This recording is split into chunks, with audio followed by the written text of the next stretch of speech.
नमस्कार,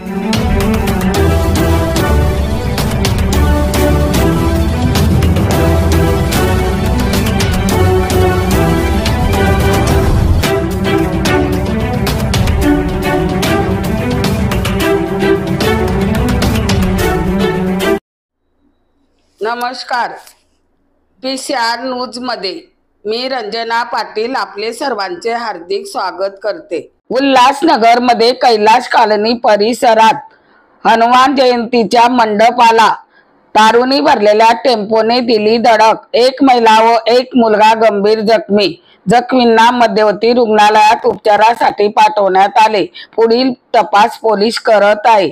चला तर पाहूया PCR न्यूज। बातमी तुमची नजर आमची।